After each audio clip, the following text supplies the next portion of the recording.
Today I'm out here with my 2010 Audi Q7 TDI Dieselgate. Did a video on this thing a little while back, or a little over a year ago, when I had the TDI issue and the exhaust was leaking. Audi did take care of that and fix that up, but one of the other things you may have noticed if you did watch that was that my MMI system was not working when I started up the vehicle. But I have managed to get that working, so I thought I would do an update video. And there we go. Turns right on.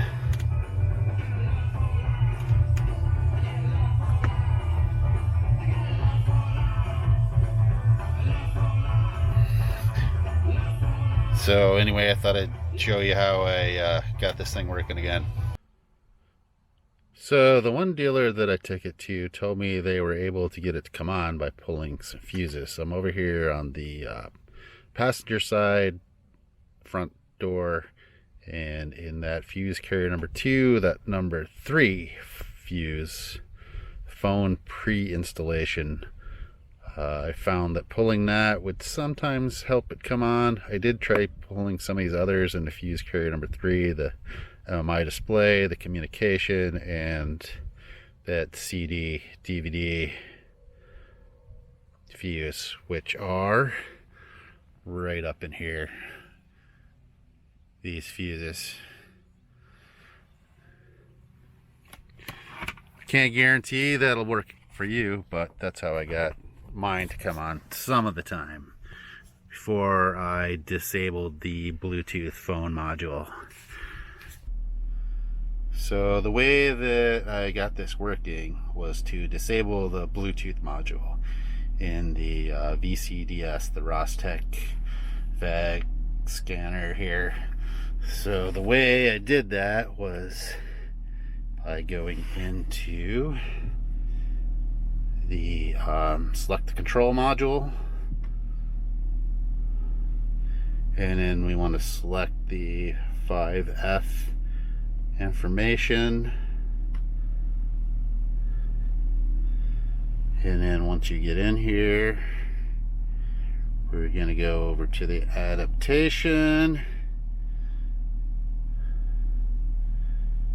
and then in these channels, what I did, there is the Bluetooth module internal, and if you notice it's set to a value of 0 because I reset this one. 1 is on. So basically I deactivated or set it to inactive so that my bum Bluetooth module would stop interfering with the rest of everything else. The other thing that I did, let's see, the telephone module, I don't think that actually even, like, yeah, there's none even in this vehicle. So, and then the other thing that I did, development test mode. This turns on the special menu, so that is set to a 1. So that was turned on, the development test mode turned on, and the Bluetooth turned off. And then basically I save those, and then you'll need to reset your MMI, or at least that's what I did. And it may take a bit to get it to come back on again, because it's, what I had to do was disable it in the special menu as well as here to get it working, and I'll show you how I did that here. Okay, so to get the special hidden menu, you press the car and setup button together.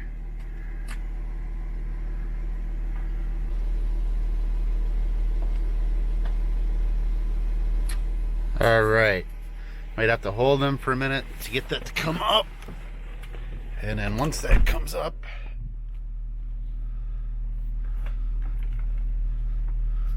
basically what we're going to do is go navigate this down to Bluetooth, go in there, and actually this should be shut off.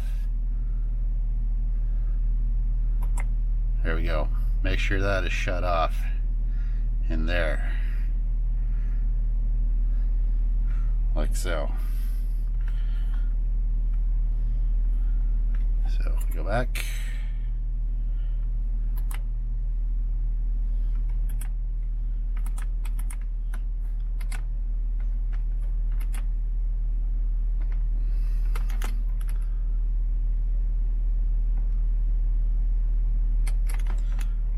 There we go. Back in here. Bluetooth. There. Yes, it's shut off. So now with that shut off and shut off in the MMI, now my MMI comes on every time. And I can reset stuff. And I have a radio. And the media does work. If you do go into the telephone though, you can do this search for new phone, and yeah, it'll just instantly come up with no Bluetooth devices found, and you cannot go in there and turn it on. Now when it was flaking out, it would let you go in there and let you turn it on, but it would tell you that it wasn't working. At least that's what it was doing on mine. So that is a known issue with these.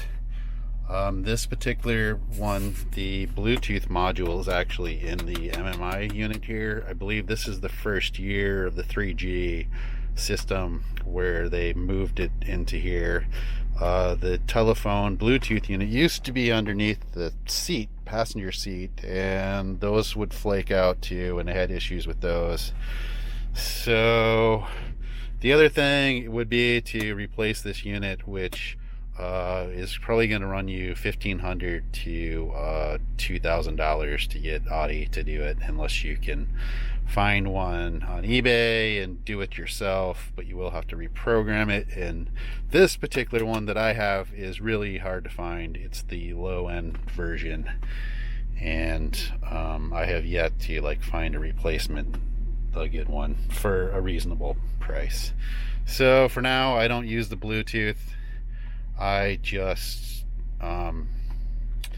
use it, for the radio, and the other navigation isn't. I might try to set that up at some point, but at least now I can reset the tire pressure, reset the date or time if I need to, or the other stuff, because none of this stuff works if your MMI doesn't work. So yeah, thank you, Audi, for creating a Bluetooth opportunity for me to create a nice video. Thanks for watching. Please subscribe. Have a good day.